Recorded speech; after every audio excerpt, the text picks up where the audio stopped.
Kuwait ਵਾਲੇ ਨੌਜਵਾਨ ਨੂੰ ਘਰਦਿਆਂ ਨੇ ਥੋੜੀ ਜਿਹੀ ਲਾਲਚ ਦਿੱਤੀ ਤੇ ਉਹਨੇ ਆਪਣੀ ਜਨਾਨੀ ਨੂੰ ਕਾਰ 'ਚ ਨੌਕਰਾਨੀ ਬਣਾ ਲਿਆ। ਨੌਜਵਾਨ ਨੇ ਸੋਚਿਆ ਸੀ ਚਲੋ ਪਾਕਿਸਤਾਨ ਜਾਣਾ, ਜਾ ਕੇ ਉੱਥੇ ਰੋਜ਼ੇ ਰੱਖਣਾ, ਨਾਲੇ ਈਦ ਕਰਕੇ ਤੇ ਫਿਰ ਵਾਪਸ ਆਵਾਂਗਾ। ਜਿਸ ਵੇਲੇ ਪਾਕਿਸਤਾਨ ਗਿਆ ਪਹਿਲੀ ਰਾਤ ਹੀ 2 ਘੰਟਿਆਂ ਬਾਅਦ ਆਪਣੀ ਜਨਾਨੀ ਨੂੰ ਆਂਦਾ ਜਾ ਉੱਠ ਕੇ ਤੂੰ ਟੁਰ ਜਾ, ਸਵੇਰ ਦੇ ਟਾਈਮ ਤੇ ਤੂੰ ਸਹਿਰੀ ਦੀ ਤਿਆਰੀ ਕਰਨੀ ਹੈ। ਜਨਾਨੀ ਉਹਦੇ ਮੂੰਹ ਵੱਲ ਤੱਕਦੀ ਰਹਿ ਗਈ, ਉਹਨੇ ਅੱਗੋਂ ਕੋਈ ਗੱਲ ਨਾ ਕੀਤੀ। ਜਨਾਨੀ ਚੁੱਪ ਕਰਕੇ ਬਾਹਰ ਆ ਗਈ। ਹਾਲਾਂਕਿ ਉਹਦੀਆਂ ਭੈਣਾਂ ਵੀ ਘਰ ਐ ਸੀ, ਵੱਡੀ ਭਰਜਾਈ ਵੀ ਐ ਸੀ, ਲੇਕਿਨ ਜਨਾਨੀ ਸਵੇਰ ਦੇ ਟਾਈਮ ਤੇ ਉੱਠ ਕੇ ਸਹਿਰੀ ਦੀ ਤਿਆਰੀ ਕਰਨ ਲੱਗ ਪਈ। ਸਾਰੇ ਕਾਦਨ ਨੇ ਠਾਲਿਆ, ਜਣਾ ਵੀ ਉੱਠ ਕੇ ਆਇਆ ਜਨਾਬ, ਉਹਨੇ ਕੋਈ ਗੱਲਬਾਤ ਨਾ ਕੀਤੀ। ਉਸ ਤੋਂ ਬਾਅਦ ਸਾਰੇ ਖਾ ਪੀ ਕੇ ਉੱਠ ਕੇ ਟੁਰ ਗਏ ਤੇ ਬਰਤਨ ਉੱਥੇ ਹੀ ਛੱਡ ਗਏ। ਇਹਦੀ ਜਨਾਨੀ ਜਿਹੜੀ ਆ ਉਹ ਬਰਤਨ ਧੋਣ ਲੱਗ ਪਈ, ਉੱਥੇ ਹੀ ਸੂਰਜ ਨਿਕਲ ਆਇਆ। ਉਸ ਤੋਂ ਬਾਅਦ ਜਨਾਬ ਸਾਰੇ ਘਰ ਦੀ ਸਫਾਈ ਸ਼ਾਈ ਕਰਦੀ ਰਹੀ। ਜਣਾ ਜਿਹੜਾ ਚੁੱਪ ਕਰਕੇ ਕਮਰੇ 'ਚ ਸੁੱਤਾ ਰਿਹਾ। 11 ਕੁ ਵਜੇ ਨਾਲ ਉੱਠਿਆ, ਉਹਨੇ ਕੋਈ ਗੱਲ ਨਾ ਕੀਤੀ ਕਿ ਤੂੰ ਝੱਟ ਆਰਾਮ ਕੀਤਾ ਜਾਂ ਨਹੀਂ ਕੀਤਾ। ਉਸ ਤੋਂ ਬਾਅਦ ਜਨਾਬ ਜਿਸੇ ਦੂਸਰੀ ਰਾਤ ਹੋਈ ਤੇ ਉਸੇ ਤਰ੍ਹਾਂ ਉਹਨੇ ਕੀਤਾ। 2 ਘੰਟੇ ਬਾਅਦ ਆਂਦਾ ਜਾ ਤੂੰ ਟੁਰ ਜਾ ਕੇ ਸਹਿਰੀ ਦੀ ਤੂੰ ਤਿਆਰੀ ਕਰਨੀ ਹੈ। ਜਨਾਨੀ ਆਂਦੀ ਆ ਮੈਂ ਕੋ ਨਹੀਂ ਜਾਣਾ। ਉਹਨੇ ਆਖਿਆ ਤੂੰ ਕਿਉਂ ਨਹੀਂ ਜਾਣਾ? ਜ਼ਾਹਿਰੀ ਗੱਲ ਆ ਜਾਣਾ ਤੇ ਲਾਲਚ ਆਇਆ ਸੀ। ਘਰਦਿਆਂ ਨੇ ਆਖਿਆ ਸੀ ਕਿ ਜਿਹੜਾ ਇਹ ਮਕਾਨ ਹੈ ਇਹ ਤੇਰਾ, ਦੂਸਰੇ ਹੋਰ ਕਿਸੇ ਨੂੰ ਅਸਾਂ ਕੋ ਨਹੀਂ ਦੇਣਾ। ਇਸ ਵਾਸਤੇ ਉਹ ਚਾਹੁੰਦਾ ਸੀ ਕਿ ਮਾਈ ਬਾਬਾ ਖੁਸ਼ ਰਹਿਣ। ਜਨਾਨੀ ਨੇ ਆਖਿਆ ਮੈਂ ਕੋ ਨਹੀਂ ਜਾਣਾ, ਤੇਰੀਆਂ ਭੈਣਾਂ ਵੀ ਐ ਨੇ, ਤੇਰੀ ਭਰਜਾਈ ਵੀ ਹੈ, ਉਹ ਵੀ ਅੱਜ ਜਾ ਕੇ ਕੱਲ ਤੁਸੀਂ ਇੰਨੇ ਅਰਸੇ ਬਾਅਦ ਪਾਕਿਸਤਾਨ ਆਏ ਹੋ। ਜਿਹੜਾ ਬੜਾ ਨਾਰਾਜ਼ ਹੋ ਕੇ ਕਮਰੇ 'ਚੋਂ ਬਾਹਰ ਆ ਗਿਆ। ਜਨਾਨੀ ਜਿਹੜੀ ਹੈ ਕਮਰੇ 'ਚ ਲੰਮੀ ਪਈ ਰਹੀ। ਜਿਸੇ ਸਵੇਰ ਸਹਿਰੀ ਦਾ ਟਾਈਮ ਹੋਇਆ ਤੇ ਜਣਾ ਉੱਠ ਕੇ ਆਪੂ ਸਹਿਰੀ ਦੀ ਤਿਆਰੀ ਕਰਨ ਲੱਗ ਪਿਆ। ਫਿਰ ਉਹਨੇ ਸਾਰੇ ਘਰਦਿਆਂ ਨੂੰ ਉਠਾ ਲਿਆ।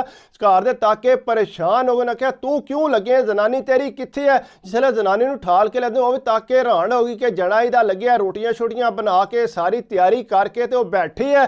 ਸਾਰੇ ਘਰ ਦੇ ਕਹਿੰਦੇ ਤੂੰ ਸਾਨੂੰ ਦੱਸਣਾ ਸੀ ਜੇ ਤੂੰ ਜਨਾਨੀ ਨੂੰ ਨਹੀਂ ਸੀ ਠਾਲਣਾ। ਉਹਨੇ ਆਖਿਆ ਕੋਈ ਮਸਲਾ ਨਹੀਂ, ਮੈਂ ਵੀ ਉੱਥੇ ਪਰਦੇਸ 'ਚ ਕੰਮ ਕਰਦਾ ਰਿਹਾ, ਮੇਰਾ ਆਪਣਾ ਦਿਲ ਕੀਤਾ ਹੈ, ਇਹਦੀ ਤਬੀਅਤ ਨਹੀਂ ਸੀ ਸਹੀ, ਇਸ ਵਾਸਤੇ ਜਿਹੜਾ ਮੈਂ ਲਾਪਿਆ ਕਰਨ। ਪਰ ਸਾਰੇ ਘਰ ਦੇ ਜਿਸਲੇ ਖਾ ਪੀ ਰਹੇ ਉਹਨੇ ਆਖਿਆ ਜਾ ਉੱਠ ਕੇ ਟੁਰ ਜਾਓ ਤੇ ਬਰਤਨ ਮੈਂ ਧੋ ਦੇਣਾ। ਉਹਨੇ ਆਖਿਆ ਤੂੰ ਕਿਉਂ ਬਰਤਨ ਧੋਏਗਾ, ਤੂੰ ਸਾਨੂੰ ਸ਼ਰਮਿੰਦਾ ਕਰਨੇ। ਜ਼ਾਹਿਰੀ ਗੱਲ ਹੈ ਹੋਰ ਤੇ ਕੋਈ ਵੀ ਅੱਗੇ ਨਾ ਹੋਇਆ। ਫਿਰ ਇਹਦੀ ਜਨਾਨੀ ਅੱਗੇ ਹੋਈ। ਜਨਾਨੀ ਅੱਗੇ ਹੋ ਕੇ ਤੇ ਜਨਾਬ ਬਰਤਨ ਵਗੈਰਾ ਧੋਣ ਲੱਗ ਪਈ। ਉਹ ਜਣਾ ਫਿਰ ਉੱਠ ਕੇ ਚੁੱਪ ਕਰਕੇ ਆਪਣੇ ਕਮਰੇ ਟੁਰ ਗਿਆ। ਉਤੋਂ ਉਹਦੇ ਨਾਲ ਨਾਰਾਜ਼ ਹੀ ਹੋਇਆ। ਉਸ ਤੋਂ ਬਾਅਦ ਜਨਾਬ ਇਸੇ ਜਨਾਨੀ ਸਾਰੇ ਕੰਮ ਕਾਰ ਹੀ ਜਿਸੇ ਤੀਸਰੀ ਰਾਤ ਆਈ ਅਗੂ ਜਣਾ ਜਿਹੜਾ ਬੋਲਦਾ ਨਹੀਂ ਪਿਆ। ਜਨਾਨੀ ਨੇ ਕੋਸ਼ਿਸ਼ ਕੀਤੀ ਕਿ ਮੈਂ ਉਹਨੂੰ ਰਾਜ਼ੀ ਕਰ ਲਾਂ, ਅੱਜ ਤੋਂ ਬਾਅਦ ਜਿਹੜਾ ਤੁਹਾਨੂੰ ਸ਼ਿਕਾਇਤ ਦਾ ਮੌਕਾ ਨਹੀਂ ਮੈਂ ਦਿਆਂਗੀ, ਜਿਸ ਤਰ੍ਹਾਂ ਤੁਸੀਂ ਆਖੋਗੇ ਪੂਰੇ ਰੋਜ਼ੇ ਜਿਹੜਾ ਮੈਂ ਸਾਰੇ ਘਰਦਿਆਂ ਦੀ ਖਿਦਮਤ ਕਰਾਂਗੀ। ਉਹਨੇ ਜਨਾਬ ਜਣੇ ਨੂੰ ਜਿਹੜਾ ਉਹ ਰਾਜ਼ੀ ਕਰ ਲਿਆ। ਜਣੇ ਨੇ ਆਖਿਆ ਚੱਲ ਸਹੀ ਹੈ। ਇਹ ਗੱਲਾਂ ਹੁੰਦੀਆਂ ਹੀ ਸੀ ਪੀਆਂ ਤੇ ਜਨਾਬ ਇਤਨੀ ਦੇਰ ਨੂੰ ਜਣੇ ਦਾ ਜਿਹੜਾ ਵਾਲਦ ਹੈ ਉਹਨੇ ਆ ਦਰਵਾਜ਼ਾ ਖੜਕਾਇਆ। ਉਹਨੇ ਆਖਿਆ ਗੱਲ ਸੁਣ ਮੁੜਿਆ, ਆਪਣੀ ਬੀਵੀ ਨੂੰ ਆਖ ਕੇ ਥੋੜੀਆਂ ਜੀਆਂ ਭਿੰਡੀਆਂ ਬਣਾ ਲੈ, ਸਵੇਰ ਸਹਿਰੀ ਦੇ ਟਾਈਮ ਤੇ ਮੈਂ ਭਿੰਡੀਆਂ ਨਾਲ ਜਿਹੜਾ ਰੋਟੀ ਖਾਣੀ ਹੈ, ਕਿਉਂਕਿ ਜਿਹੜਾ ਦੂਸਰਾ ਸਾਲਣ ਹੈ ਉਹ ਮੈਨੂੰ ਤਲਖੀ ਕਰ ਦਿੰਦਾ ਹੈ।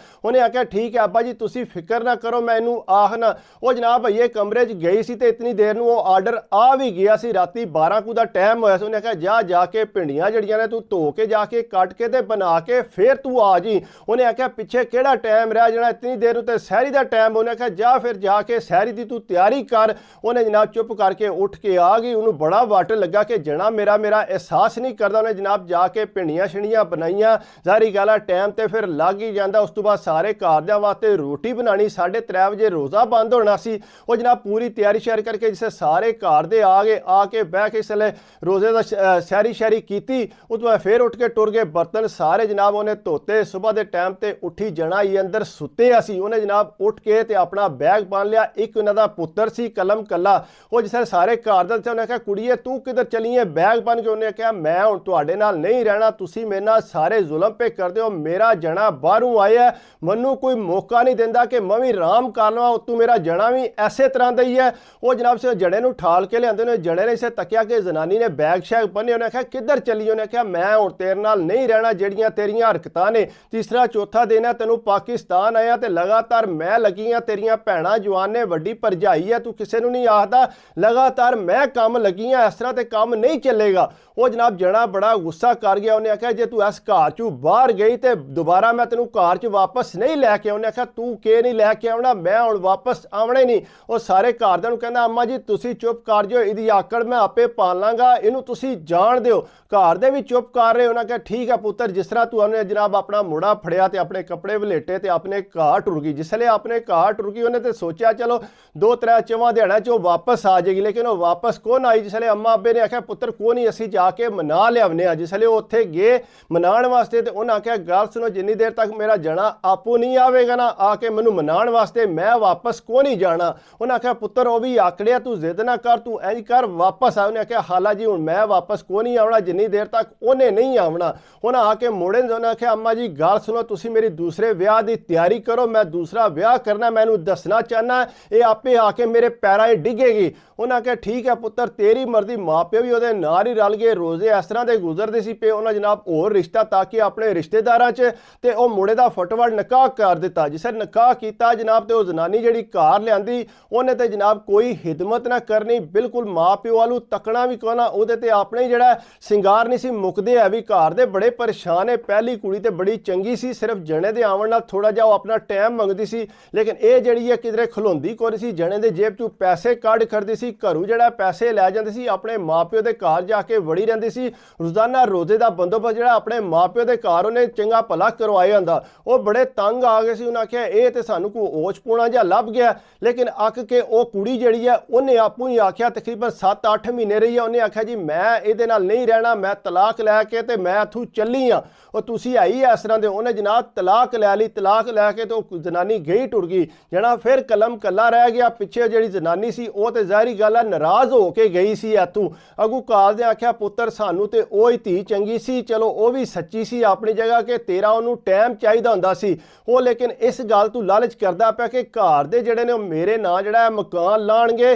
ਜ਼ਾਹਿਰੀ ਗੱਲ ਹੈ ਜੇ ਮੈਂ ਘਰਦਿਆਂ ਨੂੰ ਖੁਸ਼ ਰੱਖਾਂਗਾ। ਉਹ ਫਿਰ ਉੱਥੇ ਆਪਣੀ ਜਨਾਨੀ ਪਹਿਲੀ ਕੋਲ ਗਿਆ, ਜਾ ਕੇ ਉਹਦੇ ਨਾਲ ਗੱਲਬਾਤ ਕੀਤੀ। ਜ਼ਾਹਿਰੀ ਗੱਲ ਹੈ ਇਹ ਤਲਾਕ ਤੇ ਉਹਨੇ ਲਈ ਕੋਈ ਨਹੀਂ ਸੀ। ਉਹਨੂੰ ਕਹਿੰਦਾ ਗੱਲ ਸੁਣ, ਮੈਂ ਥੋੜੀ ਜਿਹੀ ਲਾਲਚ ਆ ਗਿਆ ਸਾਂ ਜਿਹਦੀ ਵਜ੍ਹਾ ਤੋਂ ਮੈਂ ਤੇਰੇ ਤੇ ਥੋੜੀ ਸਖਤੀ ਕੀਤੀ। ਉਹਨੇ ਆਖਿਆ ਕਿ ਲਾਲਚ ਤੂੰ ਆ ਗਿਆ? ਉਹਨੇ ਆਖਿਆ ਘਰਦਿਆਂ ਮੈਨੂੰ ਆਖਿਆ ਸੀ ਇਹ ਮਕਾਨ ਜਿਹੜਾ ਤੇਰਾ। ਉਹਨੇ ਆਖਿਆ ਗੱਲ ਸੁਣ, ਤੇਰੇ ਘਰਦਿਆਂ ਨੇ ਤੈਨੂੰ ਮਕਾਨ ਛਾਨੇ ਕੋ ਨਹੀਂ ਦੇਣਾ, ਮੈਂ ਨਾ ਆਪੂ ਕੰਨੀ ਗੱਲਾਂ ਸੁਣੀਆਂ ਨੇ, ਉਹਨਾਂ ਜਿਹੜਾ ਤੇਰੇ ਦੂਸਰੇ ਭਰਾ ਨੂੰ ਦੇਣਾ, ਤੇਰੀ ਵੱਡੀ ਭਰਜਾਈ ਨੂੰ। ਉਹਨੇ ਆਖਿਆ ਕਿਸ ਤਰ੍ਹਾਂ ਹੋ ਸਕਦਾ? ਉਹਨੇ ਆਖਿਆ ਜਾ ਕੇ ਗੱਲ ਕਰ ਲੈ, ਮੈਂ ਆਪਣੀ ਕੰਨੀ ਸੁਣਿਆ। ਉਹ ਜਿਸਲੇ ਜਾ ਕੇ ਜਵਾਨ ਨੇ ਗੱਲ ਕੀਤੀ ਤੇ ਉਹਨਾਂ ਆਖਿਆ ਪੁੱਤਰ ਅਸਾਂ ਤੇ ਤੇਰੇ ਵੱਡੇ ਭਰਾ ਦੇ ਨਾਂ ਲਵਾ ਦਿੱਤੇ ਆ, ਅਸੀਂ ਤੇ ਤੈਨੂੰ ਹੁਣ ਕਿੱਥੋਂ ਦੇਣਾ, ਤੂੰ ਤੇ ਬਾਹਰ ਕਮਾਨੇ, ਤੂੰ ਜਾ ਕੇ ਆਪਣਾ ਮਕਾਨ ਨਵਾਂ ਵੀ ਬਣਾ ਸਕਨੇ। ਉਹਨੇ ਆਖਿਆ ਅੰਮਾ ਜੀ ਇਹ ਕਿਸ ਤਰ੍ਹਾਂ ਹੋ ਸਕਦਾ ਹੈ, ਇਤਨੀ ਮਹਿੰਗੀ ਜਗ੍ਹਾ ਤੇ ਤੁਸੀਂ ਵੱਡੇ ਭਰਾ ਦੇ ਨਾਂ ਲਾ ਦਿੱਤੀ ਹੈ, ਕੁਵੈਤ ਕਿਹੜਾ ਦਰਖਤਾਂ ਨਾਲ ਲੈਂਦੇ। ਉਹਨੇ ਆਖਿਆ ਪੁੱਤਰ ਤੂੰ ਜੋ ਮਰਜ਼ੀ ਆਖ, ਲੇਕਿਨ ਹੁਣ ਅਸਾਂ ਇਹਨੂੰ ਦੇ ਦਿੱਤੀ ਆ। ਉਹ ਜਵਾਨ ਬੜਾ ਪਰੇਸ਼ਾਨ ਹੋਇਆ, ਫਿਰ ਜਨਾਨੀ ਕੋਲੋਂ ਮਾਫੀ ਮੰਗੀ। ਉਹਨੇ ਆਖਿਆ ਮੈਂ ਗਲਤੀ ਤੇ ਸਾਂ, ਜ਼ਾਹਿਰੀ ਗੱਲ ਹੈ ਅਗਰ ਮੈਂ ਬਾਹਰੋਂ ਆਇਆ ਸਾਂ ਤੇ ਮੇਰਾ ਫਰਜ਼ ਬਣਦਾ ਸੀ ਤੈਨੂੰ ਟਾਈਮ ਦੇਣਾ, ਲੇਕਿਨ ਮੈਂ ਤੈਨੂੰ ਟਾਈਮ ਨਹੀਂ ਦੇ ਸਕਿਆ। ਇਸ ਚੀਜ਼ ਦੀ ਮੈਨੂੰ ਮਾਫੀ ਦੇ ਦੇ ਤੇ ਅੱਜ ਤੋਂ ਬਾਅਦ ਤੈਨੂੰ ਕੋਈ ਸ਼ਿਕਾਇਤ ਦਾ ਮੌਕਾ ਨਹੀਂ ਮਿਲੇਗਾ। ਜ਼ਾਹਿਰੀ ਗੱਲ ਹੈ ਇੱਜ਼ਤਦਾਰ ਜਨਾਨੀ ਸੀ, ਉਹਨੇ ਤੇ ਇਹ ਹੀ ਸੋਚਿਆ ਸੀ ਕਿ ਮੈਂ ਤਲਾਕ ਲੈ ਕੇ ਕਿੱਧਰ ਜਾਵਾਂਗੀ। ਉਹ ਸਬਰ ਕਰਦੀ ਰਹੀ, ਆਪਣੇ ਮਾਪਿਓ ਦੇ ਘਰ ਰਹੀ, ਲੇਕਿਨ ਜਿਹੜੀ ਦੂਸਰੀ ਜਨਾਨੀ ਲਿਆਂਦੀ ਸੀ ਜ਼ਾਹਿਰੀ ਗੱਲ ਉਹ ਤਲਾਕ ਲੈ ਕੇ ਗਈ, ਨਸ ਗਈ ਉੱਥੋਂ। ਇਸ ਤਰ੍ਹਾਂ ਵੀ ਹੋ ਸਕਦਾ ਕਿ ਤੁਸੀਂ ਜਿਹੜਾ ਅਕਸਰ ਜਨਾਨੀਆਂ ਨਾਲ ਲਾਲਚ ਆ ਕੇ ਜ਼ੁਲਮ ਕਰਨ ਦੀ ਕੋਸ਼ਿਸ਼ ਕਰਦੇ ਹੋ, ਇੰਜ ਨਾ ਕਰਿਆ ਕਰੋ। ਜ਼ਾਹਿਰੀ ਗੱਲ ਹੈ ਤੁਹਾਨੂੰ ਮਾਪਿਓ ਦੀ ਗੱਲ ਮੰਨਣੀ ਚਾਹੀਦੀ ਹੈ, ਲੇਕਿਨ ਜਾਇਜ਼ ਹੈ ਬੀਵੀ ਦੀ ਵੀ ਗੱਲ ਸੁਣਿਆ ਕਰੋ, ਉਹਦੀ ਵੀ ਇੱਜ਼ਤ ਰੱਖਣਾ ਜ਼ਰੂਰੀ ਹੈ। ਉਹਨੂੰ ਤੁਹਾਡਾ ਟਾਈਮ ਚਾਹੀਦਾ ਹੋਣਾ, ਉਹ ਵੀ ਅਸਰਤਾ ਰੱਖਦੀ ਹੈ ਕਿ ਮੇਰਾ ਜਣਾ ਬਾਹਰੋਂ ਆ ਰਿਹਾ, ਮੇਰੇ ਕੋਲ ਆ ਕੇ ਪਵੇਗਾ, ਚਾਰ ਗੱਲਾਂ ਕਰੇਗਾ। ਜੇ ਤੁਸੀਂ 2 ਘੰਟੇ ਬਾਅਦ ਉਹਨੂੰ ਆਖੋਗੇ ਉੱਠ ਕੇ ਆ ਤੂੰ ਨੱਸ ਜਾ, ਜ਼ਾਹਿਰੀ ਗੱਲ ਹੈ ਉਹਦੇ ਦਿਲ ਤੇ ਕੀ ਗੁਜ਼ਰੇਗੀ।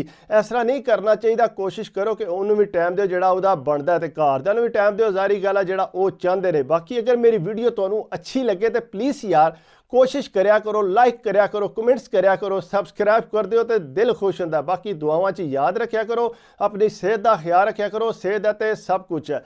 ਅੱਲਾ ਹਾਫਿਜ਼।